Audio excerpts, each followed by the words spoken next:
깊이가 다른 경제 콘텐츠 3프로TV 오늘 아침 라이브 정용진 이주호입니다. 네, 7월 시작했습니다. 하반기가 시작했습니다. 네, 네, 비 내립니다. 비가 내립니다. 덥고요. 엄청 습하고. 아, 습해요. 아, 이제 7월 1일인데 네. 7월과 8월 뭐 1년 중 가장 더운 두 달일 텐데 어젯밤에 잘 주무셨어요? 밤에는 저는 이제 잠은 워낙 잘 자니까. 아, 그래요? 예, 다행이네. 머리 세문 자니까. 근데 이제 잔 자리 그대로 땀이 약간 침대 시트에 이렇게 제 몸 모양 그대로 정프로 모양으로. 좀 젖은 것 같더라고요. 네. 빨아야 됩니다.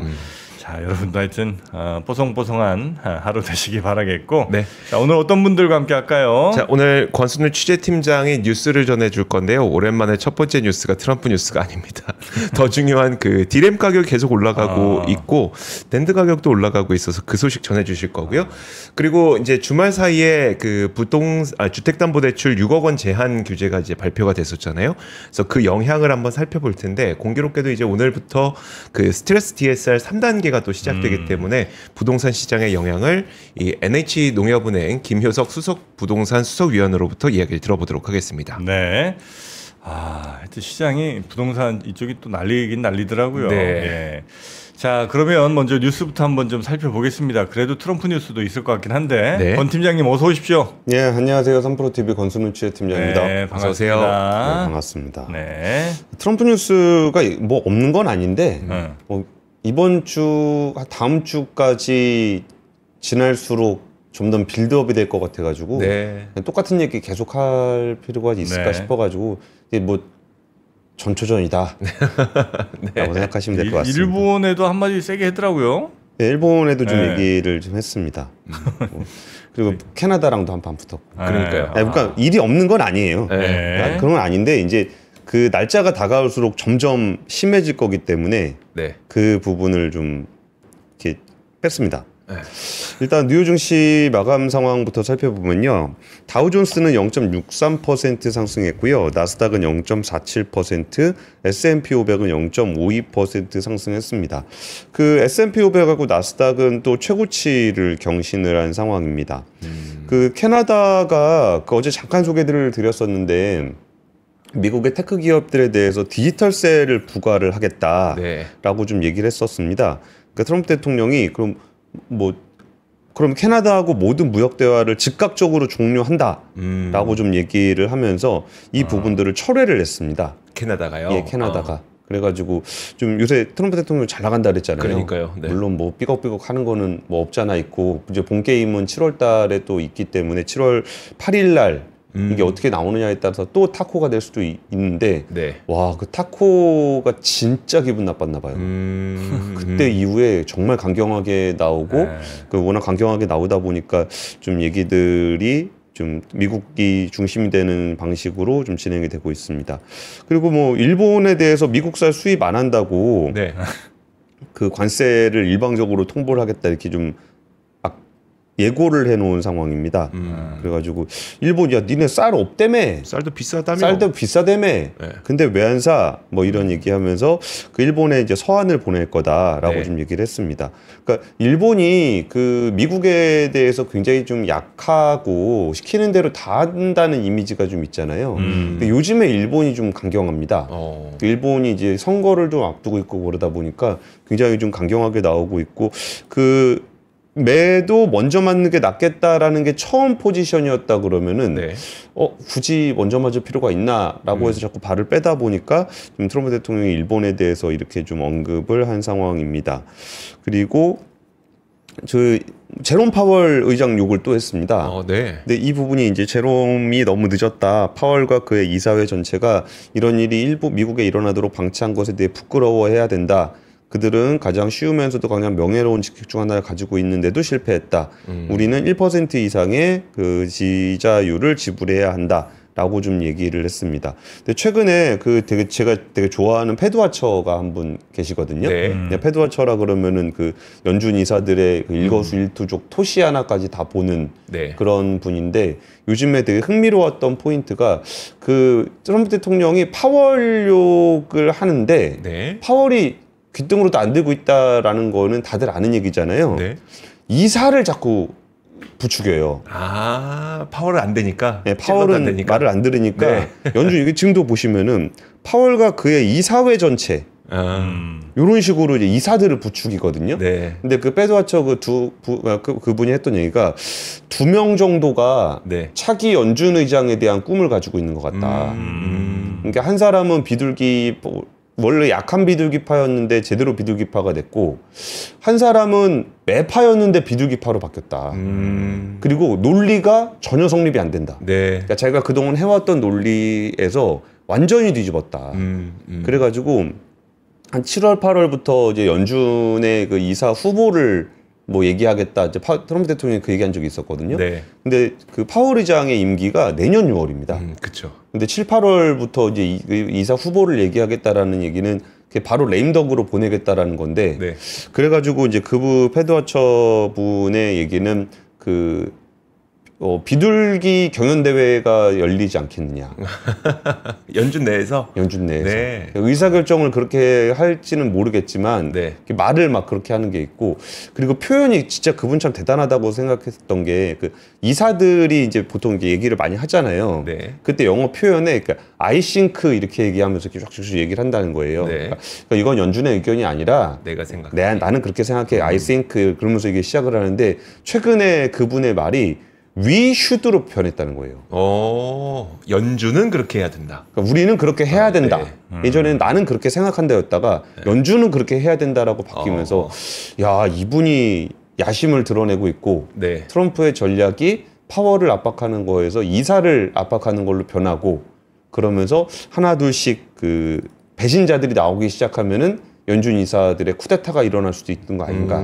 아니면 거기서 계속적으로 이제 우호적인 메시지가 나오는 게 아닌가라고 네. 좀 얘기를 좀 하시더라고요. 그래서 아이랑 위의 차이까지 그걸 토시라는 다 보세요? 그거 다 보더라고요. 이거 되게 흘러 지나갈 텐데. 네, 네. 근데 맨날 보다 보니까 이제 그런 것만 보니까 네. 패드와치들이 원래 좀 그런 성격이 좀 있는데 저는 그분의 뷰를 굉장히 좋아합니다. 네. 근데 한번 그런 부분도 같이 보시면은 굉장히 흥미로울 것 같습니다. 네. 첫 번째 뉴스는 이제 반도체 뉴스를 준비를 했습니다. 최근 들어서 그 하이닉스의 주가 상승세가 정말 무시무시합니다. 네. 그래가지고 좀 뭐 올해 들어서 70% 올랐다고 막 그러는 거 보니까 지금 뭐 다른 데들 뭐 방산이니 원전이니 뭐 굉장히 핫한 섹터들이 네. 있잖아요. 근데 그에 비해서 반도체는 이제 거의 저물어가는 섹터였는데 그러니까 은근히 셉니다. 네. 그래가지고 그 부분들이 시장에 좀 반영되기 시작하면서 삼성전자는 이제 조금 지지부진하게 돼서 한 6만 전자 코앞에 두고 있고 하이닉스는 거의 30만 원 가게 생겼어요. 그래가지고 이게 기반이 되는 그 6월 메모리 반도체와 낸드 플래시 가격의 월 평균 가격의 상승세를 이어갔다. 그러면서 그 PC용 D램 범용 제품이라고 얘기하면 보통 DDR4 8기가를 얘기해요. 네. 6월 평균 고정 거래 가격이 전달보다 23.8% 상승했다. 23%요? 예. 이야. 많이 올랐죠. 네. 4월에 22%, 5월에 27%, 6월에 23.8%. 석 달 연속 20% 넘게 급등을 했습니다. 네. 디램 가격은 작년 9월에 마이너스 17%, 11월에 마이너스 20% 급락을 했고 12월부터는 보합이었습니다. 네. 그러니까 작년 9월부터 이렇게 쭉 떨어지는 상황에서 이렇게 보합이었는데, 네. 그러니까 야 이거 끝났다, 이거 겨울이다 이거. 그래가지고 그때부터 겨울론이 막 나오면서 이렇게 보합으로 갈 때, 왜 보합이지? 왜 보합이지? 뭐 내려가겠지, 뭐 여기서 뭐 감산했으니까 그러겠지. 그러다가 얘가 이게 올라가기 시작했는데 일시적인 반등이다, 일시적인 반등이다, 일시적인 반등이다. 근데 그 폭이 20%. 일시적. 그래가지고 지금 여기까지 올라와 있는 상황입니다. 근데 그 요인들에 대해서는 좀 설명을 드리면, 그 DDR4 같은 경우는 올해 생산이 종료가 됩니다. 네. 거의 DDR5가 이제 주요 시장이 됐으니까 네. DDR4가 종료가 되는데 여기에 그 CPU가 DDR4용 CPU가 있고 DDR5용 CPU가 있어요. 네. 근데 DDR4용 CPU를 쓰고 있는 데는 DDR4를 써야 됩니다. 네. 근데 여기가 단종이 되기 때문에 나는 아직 DDR4 CPU가 있는데 그럼 DDR5 CPU로 바꿔야 되잖아요. 네. 근데 그 전에 좀 더 쓰고 아직 감가가 남아 있으면 더 써야 되는 거니까. 그러니까 DDR4가 필요한 겁니다. 그래갖고 쟁여놓다 보니까 구형 제품이 DDR5보다 가격이 더 비싸지는 상황이 생겼고 3월 달에도 이 DDR5보다 DDR4가 비싼 상황이 계속적으로 이어질 거다라고 좀 전망이 되고 있습니다. 그리고 트렌드포스는 3분기에는 DDR4가 DDR5보다 3% 정도 더 비쌀 것으로 전망된다라고 분석을 한 상황이고요.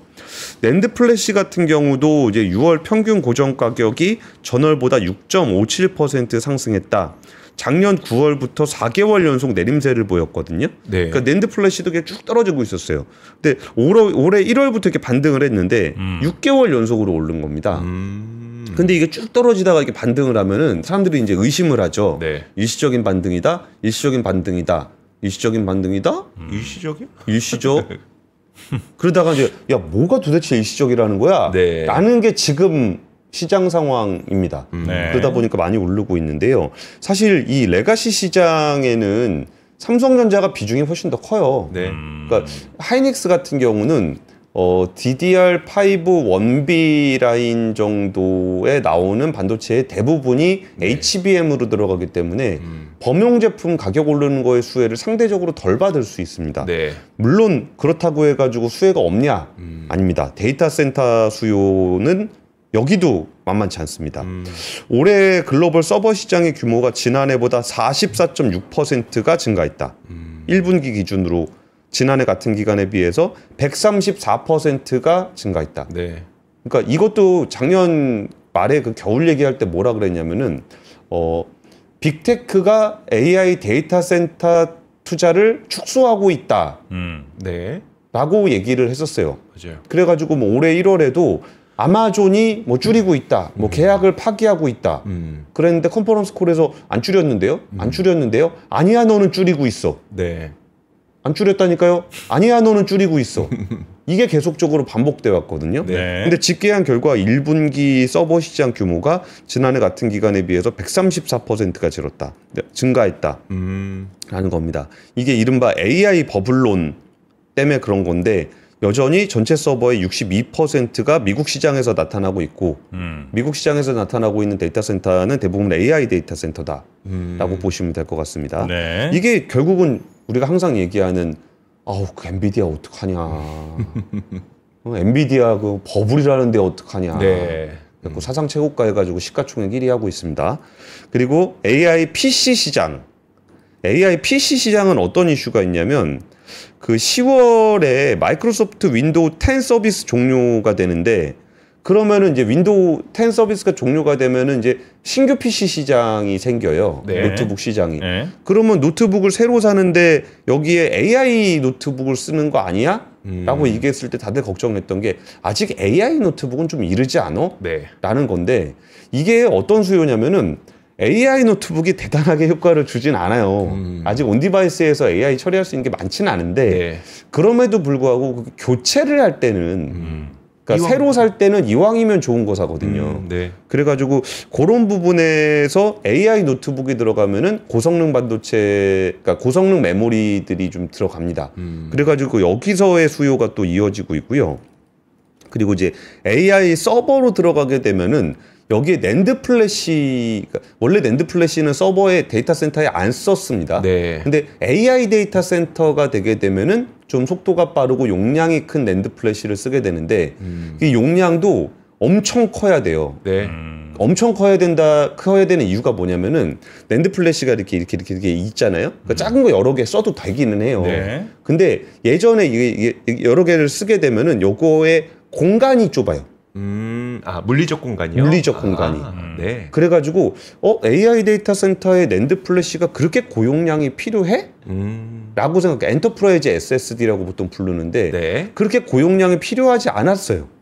근데 서버에다가 넣으려고 보니까 공간이 부족한 건데 네. 서버가 엄청 커 보이겠지만 그 하나하나의 공간은 되게 부족하거든요. 네. 그래가지고 하나에서 굉장히 큰 용량을 사용하게 되는 엔터프라이즈 SSD 수요가 필요하게 되면서 여기서도 그 처음에 대박 났던 거는 그 하이닉스가 샀던 인텔의 솔리다임 네네. 여기가 대박이 났었고 그리고 여기에 이제 고용량 그 데이터를 처리를 해야 되는 컨트롤러 같은 거. 네. 그것도 예전에 용량 작은 거 쓸 때는 그 파이프라인이 그렇게 두꺼울 필요가 없었는데 네.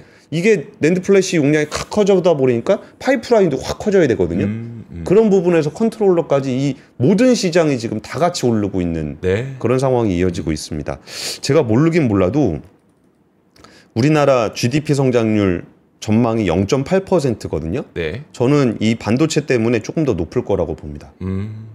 그 정도로 전망이 안 맞고 있어요. 네. 이 반도체 쪽은. 그래서 이 훈풍이 뭐 솔직히 뭐 얼마나 대단하게 오래 갈지까지는 모르겠는데 지금은 확실히 여름이다. 자면 침대에 자국 난다.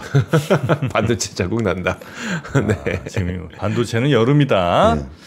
알겠습니다. 하여튼 가격 상승이 계속 이어지고 있는 반도체 이야기 먼저 첫 번째 뉴스로 전해드렸고요. 우리나라 산업에 워낙 또 큰 영향을 주니까 네. 두 번째 뉴스 한번 가볼까요?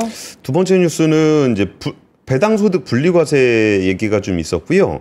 상법 개정에 대해서 국민의힘이 사실상 동의했다라는 얘기가 있어서 약간 그 거버넌스나 그 시장 산업적인 측면보다는 자본시장 구조적인 측면에서의 긍정적인 메시지인 것 같아서 준비를 네. 했습니다. 이 그 국정기획위원회와 기획재정부가 올해 7월 말에 정부 첫 세제 개편안을 만들고 있는데 여기에 배당소득 분리과세를 넣는 방안을 유력하게 검토를 하기로 했습니다. 그러니까 배당으로 인해서 받는 돈은 그거는 기존의 다른 소득이랑 따로 계산을 해서 합쳐서 막 누진세 빵빵 떠지고 이런 건 안 하겠다는 거죠?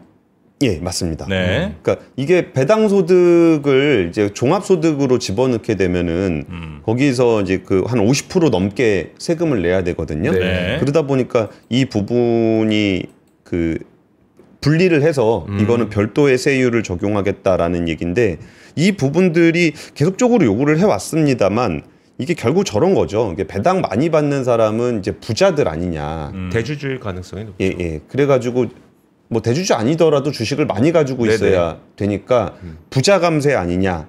딱 그래가지고 이 배당소득 분리과세 문제가 계속적으로 좀 지지부진해 있었습니다. 네. 그러니까 저런 거죠. 이제 부자들의 세금을 줄이면 안 되니까 네. 너도 세금 안 줄여줄게. 이런 얘기고.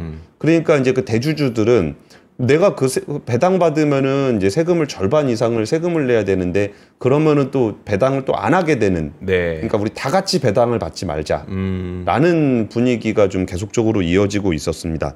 그러다 보니까 우리나라의 배당 성향이 상대적으로 좀 낮아서 그 우리나라가 한 26% 정도 되면 10년간 26% 정도 되면은 미국은 42%, 일본은 36%, 대만은 우리보다 배당 성향이 훨씬 높은 상황입니다. 그래서 이 부분에 대해서 분리과세 얘기가 좀 있었고 그 이재명 대통령도 지난번 그 한국거래소의 간담회에서 세제 개편 등을 통해 배당을 확대하는 것을 유도하겠다라고 얘기를 한 바가 있습니다. 네.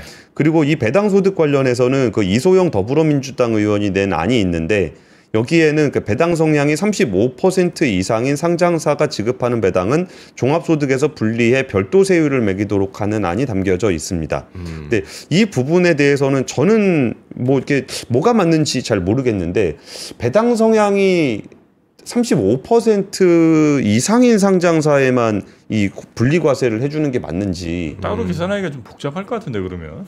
그러니까 아니 배당이라는 거는 네. 자본 배분의 관점에서 보면은 이제 그 ROI가 낮은 회사에서는 네. 배당 성향을 높게 가져가는 게 맞고 배당 성향이 낮은 회사 그러니까 ROI가 높은 회사 같은 경우는 배당 성향이 높지 않은 게 맞아요. 미래를 네. 위해서 투자를 하는 게 맞아요. 네. 그러니까 배당 성향은 이제 어디 그 기업의 어떤 자본 배분의 차이에서 발생을 하는 건데 네. 배당 성향이 높은 회사에만 분리과세를 해주는 그러네요. 게 잘 안 맞긴 하거든요. 시장 네, 원칙에는 네, 잘 안 네. 맞아요. 네. 근데 이 안의 취지는 배당 성향을 높이라는 취지를 담고 있다라는 네. 부분에서는 뭔 말인지는 알겠는데 네. 자본시장의 측면에서는 그렇게 맞는 것 같지는 않습니다. 그러네요. 근데 어쨌든 분리과세와 관련한 법안은 이게 올라와 있으니까 그런 얘기를 좀 드리는 거고요. 하나 더 이거는 조금 어려운 개념일 수 있는데 예전에 이재명 대통령이 그 3프로TV 나오셨을 때 한번 했던 얘기가 좀 있습니다. 근데 네. 이게 내용이 좀 길어서 보기는 좀 그럴 것 같은데 뭐예요? 소리도 나가나요? 아 소리는 안 아직은 나가요. 아니, 네. 소리 안 나가면 그냥 꺼주시죠. 네. 이게 내용이 뭐냐면 네. 네. 배당을 받는다는 것도 그러니까 지금 그 배당을 받는 것도 그냥 배당은 그냥 픽스드로 들어오는 거잖아요. 네. 그러니까 픽스드로 들어오니까 약간 안전자산 취급하는 경향이 있어요. 네. 근데 주가에서 떨어져 버리면 별 의미가 없거든요. 그래가지고 이거를 사실 그 자본시장에서 발생하는 픽스드 인컴, 뭐 채권이 됐든 뭐 배당이 됐든 이런 부분들이 있으면 이게 좀 그 안전자산이나 뭐 채권이나 이런 배당에서 받은 수익에서 세금을 내잖아요. 네. 네. 그럼 주식에서 까먹은 거를 네. 합산 통산을 하는 건 어떻겠냐라고 의견을 제시했던 거예요. 네. 좀 어렵죠. 그냥 넘어갈까요? 아니.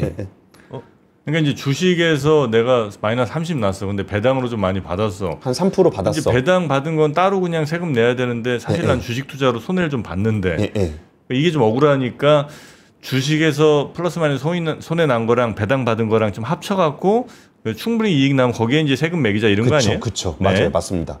그래서 그 부분을 그때 제시를 했었고 이재명 대통령이 처음 들어본 얘기인데 굉장히 의미 있는 얘기인 것 같다. 네. 그러면서 한번 검토해보겠다라고 얘기를 한 적이 있습니다. 근데 이 얘기가 종합적으로 뭐냐면은 이게 그 조세적인 측면에서의 자본시장의 인센티브가 있어야 더 많은 자금들이 유입이 돼요. 네. 근데 상대적으로 부동산이나 다른 자산에 비해서 자본시장에 대해서는 세제가 좀 약해요.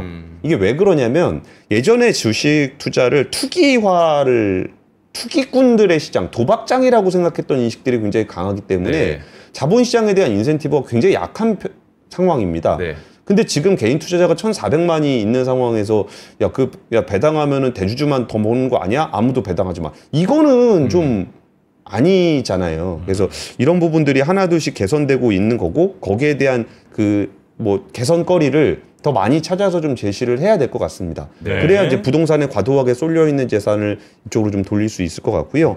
그동안 반대를 해왔던 그 국민의힘에서 뭐라 그랬냐면은 상법 개정에 대해서 전향적으로 검토하기로 했다라고 좀 얘기를 하면서 이 부분들의 이제 기업 활동을 과도하게 위축시키는 부분들은 부정적인 영향을 끼칠 우려가 크니까 상법 개정과 더불어서 기업과 투자자 모두에게 실질적인 인센티브를 제공할 수 있는 세제 개혁도 패키지로 추진을 해야 된다라는 좀 얘기를 했었습니다.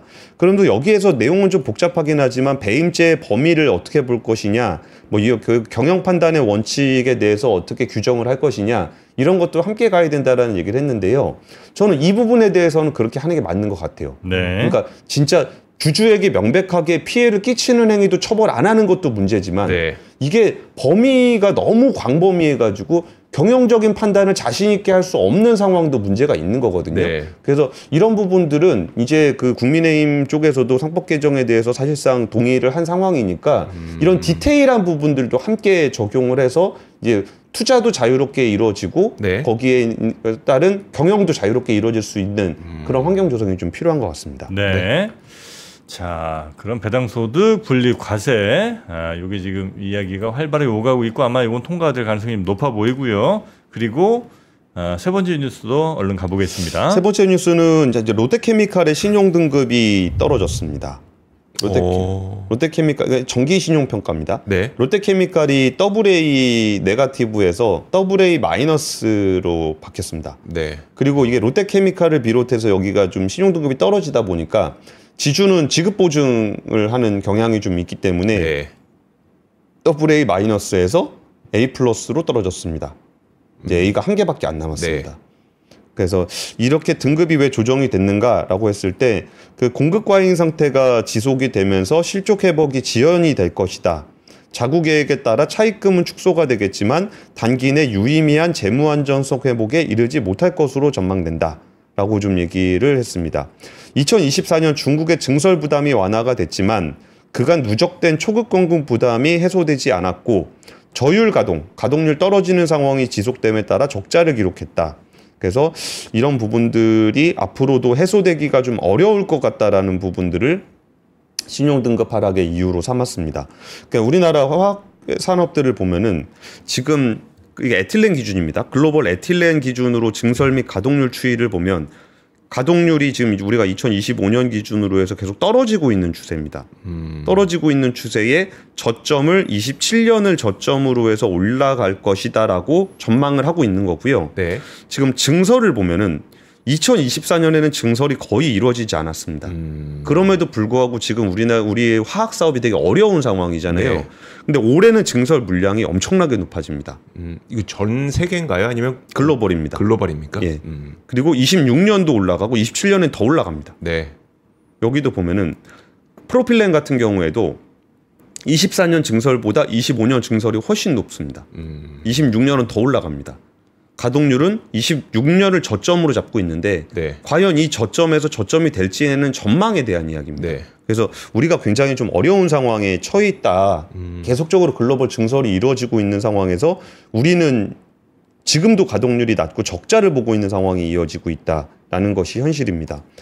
그래서 우리나라 회학회사들이 이렇게 자구 노력을 많이 하고 있어요. LG화학도 뭐 매각하고 롯데케미칼도 뭐 매각 뭐 하고 있고 지오센트릭도 매각, 하나솔루션도 매각, SKC도 매각, 하나효성화학도 매각 이렇게 하고 있는데 네. 이렇게 팔아서 자금 마련을 하고 있지만 사실 회사가 돈을 벌지 못하면 네. 다른 자산을 매각하는 걸로 해소를 할 수가 없잖아요. 네. 그러면 결국 우리는 뭐 줄여야 될 겁니다. 거기다가 진짜 최악의 그 상황이 우리 눈앞에 기다리고 있는 건 2026년 하반기, 내년 하반기에 S-오일의 샤인 프로젝트가 울산에서 가동이 됩니다. 그럼 연산 180만 톤, 네. 지금의 생산 능력의 15%가 추가로 증가를 하는 상황이 됩니다. 그러면은 울산 대산 여수에 있는 화학단지를 어떻게 할 것인가가 어쩌면 우리 정부가 안고 있는 굉장히 어려운 과제 중에 하나가 될 것 같습니다. 샤인 프로젝트는 그러면 아람코랑 같이 하는 겁니까?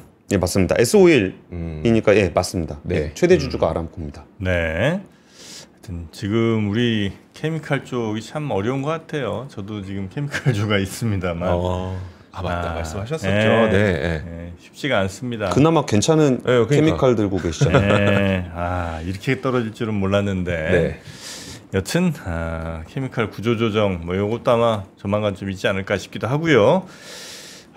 이렇게 이제 스트레스 많이 받고 요즘처럼 더울 때 어디 가서 운동하기 좀 쉽지 않습니다. 너무 더우니까. 운동하면 아마 뭐 열사병, 네. 열사병의 그 건강을 해칠 수 있습니다. 그렇죠. 그래서 이제 네. 가만히 집에 뭐 에어컨만 쐬고 아니면 뭐 일만 하다 보면 몸이 엄청 찌뿌둥해지죠. 네. 그럴 때 닥터 마사지 척추지압 온열 의료기기. 이게 뭔가 이름이 이렇게 긴가 싶으실 텐데 그 제일 유명한 제품으로 그 왜 세라젬. 그렇죠. 네, 그런 거 있잖아요. 뭐 그런 스타일이라 생각하시면 돼요. 네. 이렇게 또 누워갖고 그러니까 안마의자 이런 게 아니고 그냥 딱 일자로 누워서 네. 온열하고 마사지 해주는 그런 온열 의료기기죠. 저 위험합니다. 뭐가요? 왜요? 누우면 못 일어납니다. 맞아. 그거 한번 누우면 네.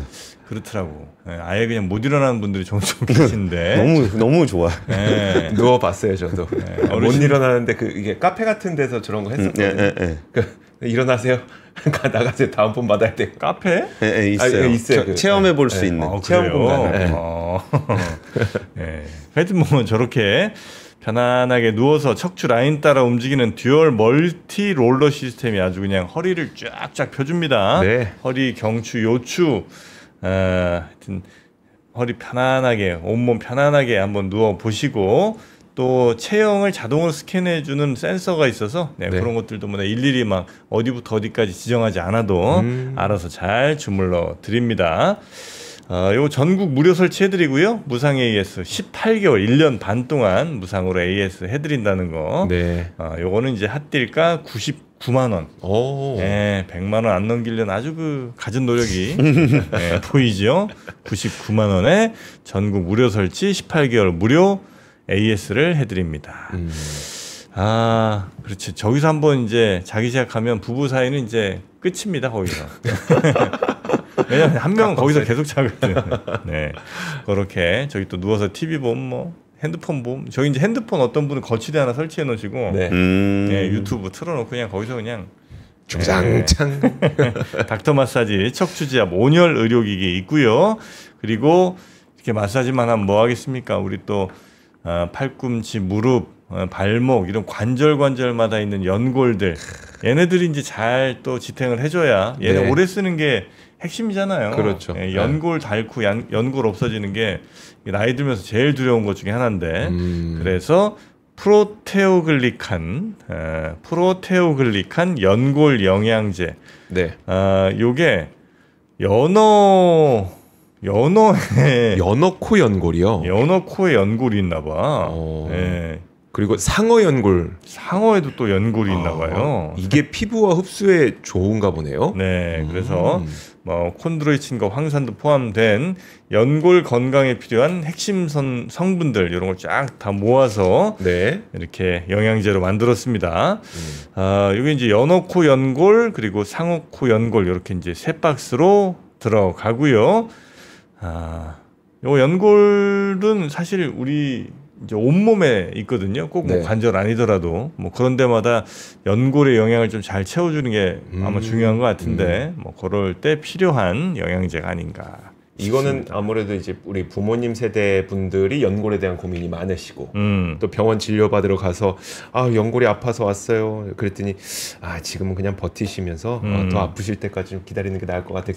그때 수술하시죠. 네. 이런 걱정들이 있으시잖아요. 네. 저희 아버지가 딱 그런데 네, 그런 분들에게 선물용으로도 참 적당할 것 같네요. 네. 자, 오늘 어디 효도 보여줘요? 특집이네. 네, 그러네 진짜. 우리 부모님들께 이렇게 마사지기 하나 딱 놔드리면 저기 이제 워낙 비싸잖아요 또 저렇게 생긴 게. 맞아요. 예, 네. 그래서 아마 부모님들이 어깨 든든하시지 않을까 네. 싶고요. 또 연골 건강. 또 여러분도 젊을 때부터 챙기는 게 좋죠. 그쵸? 네, 네. 닳기 전에 잘 챙기시기 바라겠습니다. 자, 이렇게 오늘 2개 소개해드렸고요. 우리 권 팀장님 연골 아직 괜찮으시죠? 예, 괜찮습니다. 많이 뛰어다니시고 내일 뵙도록 하겠습니다. 고맙습니다. 예, 감사합니다. 네.